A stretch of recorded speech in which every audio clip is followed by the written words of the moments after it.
El Señor esté con vosotros. Proclamación del Santo Evangelio según San Mateo. Aquel día salió Jesús de casa y se sentó junto al mar. Y acudió a él tanta gente que tuvo que subirse a una barca.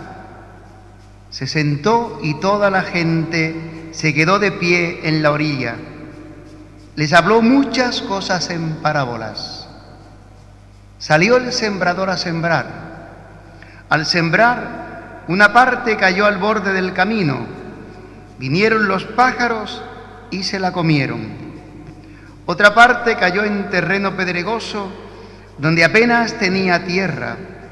Y como la tierra no era profunda, brotó enseguida, pero en cuanto salió el sol, se abrasó y por falta de raíz se secó.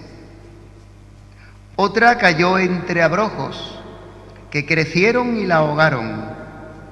Otra cayó en tierra buena y dio fruto, una 100, otra 60, otra 30. El que tenga oídos, que oiga. Se le acercaron los discípulos y le preguntaron: ¿por qué les hablas en parábolas? Él les contestó: a vosotros se os han dado a conocer los secretos del reino de los cielos y a ellos no. Porque al que tiene se le dará y tendrá de sobra, y al que no tiene se le quitará hasta lo que tiene. Por eso les hablo en parábolas, porque miran sin ver y escuchan sin oír ni entender. Así se cumple en ellos la profecía de Isaías. Oiréis con los oídos sin entender, miraréis con los ojos sin ver, porque está embotado el corazón de este pueblo. Son duros de oído, han cerrado los ojos, para no ver con los ojos, ni oír con los oídos, ni entender con el corazón, ni convertirse para que yo los cure. Pero bienaventurados vuestros ojos porque ven, y vuestros oídos porque oyen. En verdad os digo que muchos profetas y justos desearon ver lo que veis y no lo vieron, y oír lo que oís y no lo oyeron. Vosotros pues oíd lo que significa la parábola del sembrador. Si uno escucha la palabra del reino sin entenderla, viene el maligno y roba lo sembrado en su corazón. Esto significa lo sembrado al borde del camino. Lo sembrado en terreno pedregoso significa el que escucha la palabra y la acepta enseguida con alegría, pero no tiene raíces, es inconstante, y en cuanto viene una dificultad o persecución por la palabra, enseguida sucumbe. Lo sembrado entre abrojos significa el que escucha la palabra, pero los afanes de la vida y la seducción de las riquezas ahogan la palabra y se queda estéril. Lo sembrado en tierra buena significa el que escucha la palabra y la entiende. Ese da fruto y produce 100 o 60 o 30 por uno. Palabra del Señor.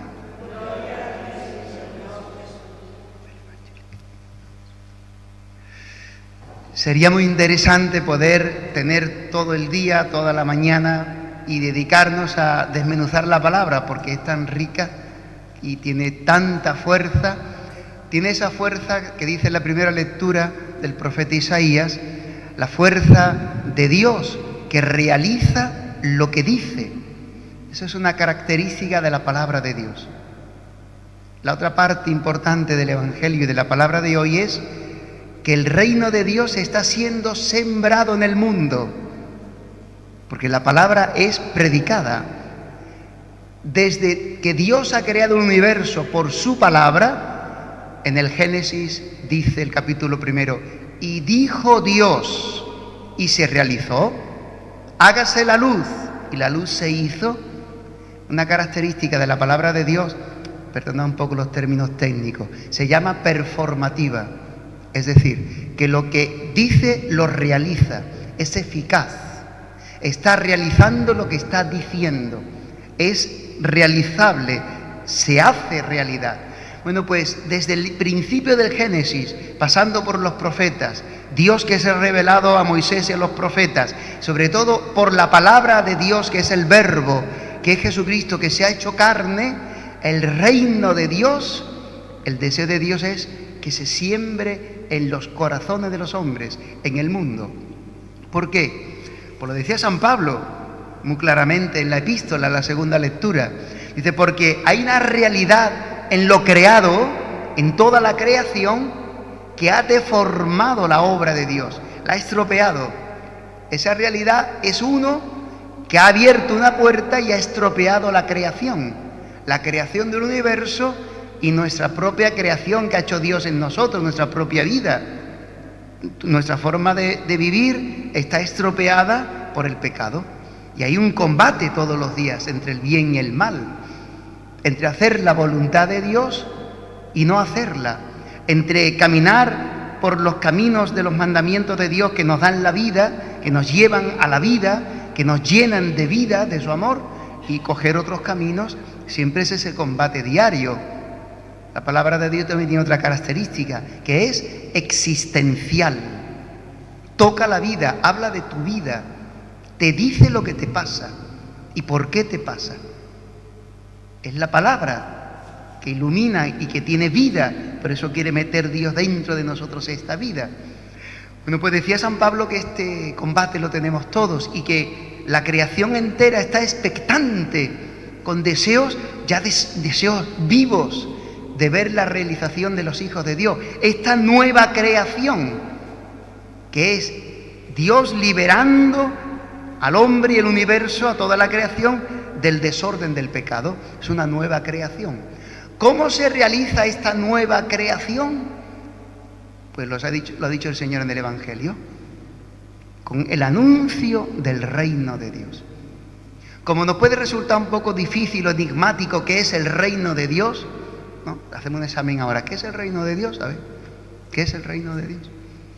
Pues Jesucristo nos lo anuncia, nos lo hace llegar y a conocer de un modo sencillo, a través de parábolas. Por eso hemos empezado este capítulo 13 de San Mateo, que se llama el discurso parabólico, el discurso de las parábolas. Marcos y Lucas hablan de 2, de 3, Mateo pone 7, como si hubiera Jesús resumido en ese día todas las parábolas, y empieza anunciando cómo llega el reino de Dios a los hombres y al mundo, a nuestra vida. ¿Cómo llega el reino de Dios? Te cita Dios en una esquina, te manda un WhatsApp. ¿Cómo llega el reino de Dios?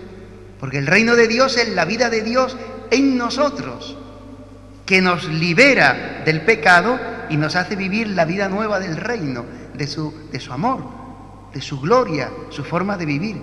Pues dice, el reino de Dios llega a los hombres como cuando un sembrador esparce la semilla y empieza la siembra.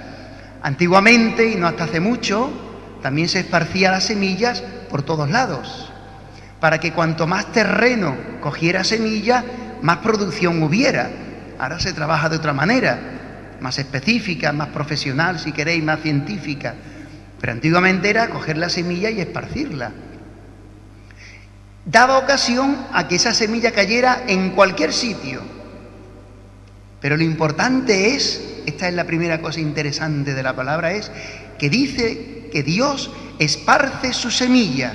O sea, que la voluntad de Dios y el deseo de Dios es que el reino venga a los hombres, llegue a la vida de los hombres.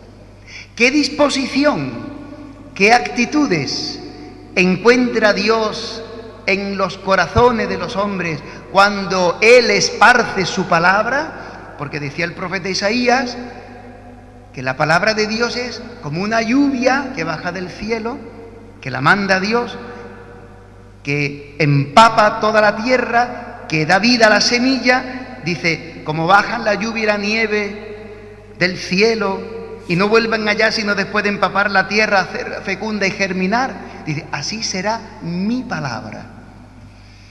O sea que la palabra de Dios es también como una lluvia fina, como una lluvia que cae del cielo y que empapa la tierra, el corazón de los hombres, nuestros corazones, mi corazón, tu corazón. Cuando se proclama la palabra, está cayendo esta lluvia. Cuando se proclama la palabra, está esparciendo el sembrador la semilla. ¿Quién es el sembrador? Cristo. ¿Qué es la semilla que Él esparce? Su palabra, su evangelio, el reino de Dios, la vida de Dios que Él anuncia de 1000 modos diferentes. En nosotros puede encontrar Dios, y esta es la segunda cosa interesante de la palabra de hoy, distintas disposiciones del corazón. Una primera disposición es dureza del corazón. Por eso Jesús la compara como la semilla que cae en camino, en el camino. El camino es tierra, pero es una tierra endurecida por las pisadas, ¿no? Cuando un camino, una tierra, un sendero se pisa mucho, se convierte en camino. La gente ya transita por ahí. ¿Cómo es esa tierra? Es dura, porque está endurecida, apretada. La semilla no puede calar dentro, en el fondo, porque tiene una costra, tiene una superficie dura. Por eso dice Jesús que el reino de Dios se realizará en el mundo y realizará lo que la palabra ha sido enviada. Y en algunos la palabra de Dios será condenación. Uy, qué fuerte, pero es así. Porque no han querido acoger el reino de Dios. No hay más salvación que Cristo. Por eso es tan importante, tan urgente, tan necesario la evangelización. Llevar a los hombres el anuncio de Jesucristo, porque es el único Salvador, tu único Salvador, Jesucristo. Pero ¿qué corazón va a encontrar? ¿Qué terreno? Puede ser, dice Jesús, que una parte de la semilla cae en un corazón duro. ¿Y por qué es un corazón duro? Porque no quiere entender. Veréis con los ojos, miraréis, pero no veréis. Oiréis con los oídos, pero no entenderéis. Dice, porque este pueblo mío tiene el corazón duro. No me interesa esa palabra de Dios, no me interesa el Evangelio. Eso que está predicando, eso de la fe de la Iglesia, no, en mi matrimonio, con los hijos, en la educación, en el trabajo, en la vida moral. No, eso es duro. Yo sí no quiero vivir. Le decían a Jesús, es duro este lenguaje, ¿quién lo puede escuchar? Cuando no hay un corazón receptivo, cualquier cosa que diga Cristo te resultará dura, no te gustará, porque no hará tu voluntad. Primer terreno. Segundo terreno, disposición interior, la superficialidad. Un terreno superficial que no tiene hondura, cuando cae la semilla en la tierra, echa su raíz con mucha alegría. Cuando escucha el Evangelio te va de retiro, vienes un día a la iglesia, la Semana Santa, las procesiones, uy, parece que ya estás viendo el cielo aquí en la tierra, parece que eres un santo, que eres una santita. Y resulta que cuando viene la primera dificultad, el primer problema, ya mandas todo a la porra.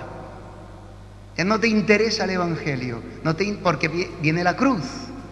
Viene el sufrimiento, vienen las dificultades por Jesucristo, por serle fiel, te van a perseguir. No, ya no juego. Es una fe superficial. Eso tampoco dará fruto, se secará. Tanta gente venían a la iglesia y la fe se la ha secado, porque no la han alimentado, no tenían profundidad de fe, no han ahondado en su fe. Eso es un riesgo siempre, superficialidad. Tercer terreno, las preocupaciones de la vida. No, mire usted, yo no tengo tiempo para escuchar la palabra, no tengo tiempo para venir a catequesis, porque la palabra se anuncia y se predica a través de la catequesis, de la predicación. No, mire usted, yo no tengo tiempo para rezar. Yo rezo un Padre Nuestro por la mañana, yo tengo muchas cosas, soy director de no sé qué cosa y yo no tengo tiempo. Las preocupaciones, los afanes, las deudas, es que me he comprado un BMW y tengo que pagarlo, me compré un chalet en Portil y no sé cuánto, y las preocupaciones, los hijos, ¿verdad? Que me salen ranas, yo no tengo tiempo para Dios, ya buscaré un ratito de vez en cuando. Las preocupaciones ahogan la palabra, ahogan la fe. Y se pudre y no da fruto. Y dice Jesús que también la semilla cae en tierra buena. Tierra buena no es un sentido moralista de que tienes que ser bueno. de que seas buena gente. Hombre, por lo menos que seas educado, ¿no? Si ya eres educado, ya eres un poquito cristiano, ¿o no? Puede ser educado y no ser cristiano, sino un hipócrita, que dice las cosas muy bien por la fachada, pero por detrás está lleno de podredumbre y de porquería. El terreno bueno es el terreno que acoge la palabra. Puede ser un sinvergüenza, puede ser un golfo, puede ser un ladrón, como los apóstoles. Pero si acoges la palabra, Dios la siembra y dará fruto, y serás un santo. Dice San Agustín, aquel que veíamos que era un santo, una santa, que todo lo hacía como Dios manda, todo perfecto, dice, mañana tropieza y es un sinvergüenza. Y lo ha echado todo a perder. Dice, aquel del que desesperábamos porque era un sinvergüenza, mañana se convierte y es un santo como una catedral de grande. El terreno que acoge la palabra. ¿Cuál terreno soy yo hoy? ¿Cuál terreno eres tú hoy? Dios no quiere que seas duro de corazón, no quiere que seas camino, que rebotes, abortes la palabra. No quiere que sea piedra, terreno de piedra. No quiere que sea terreno de abrojos, de hierbas malas. Dios quiere que seas tierra buena. Por eso no hay que mirarse a sí mismo, hay que mirarlo a Él, porque Él es el que trae la palabra del cielo, el que la quiere sembrar en nosotros. Pidámosle al Señor esta gracia. Señor, que no sea duro, que no sea dura de corazón, que no sea superficial, Señor, que ahonde, que profundice la fe. En la Iglesia hay tantos medios, tantos modos de profundizar en la fe. Señor, que no ahogue la palabra porque me tira mal las cosas del mundo, me agobian mal las preocupaciones del mundo, del trabajo, de las cosas de la vida, porque no tengo fe, no me fío de ti, no me abandono. Señor, que sea terreno bueno, tierra buena, para que como la Virgen María, acogiendo al Verbo, lo dé a luz y también se lo dé a los hombres y pueda dar el fruto que pide la fe. Amén.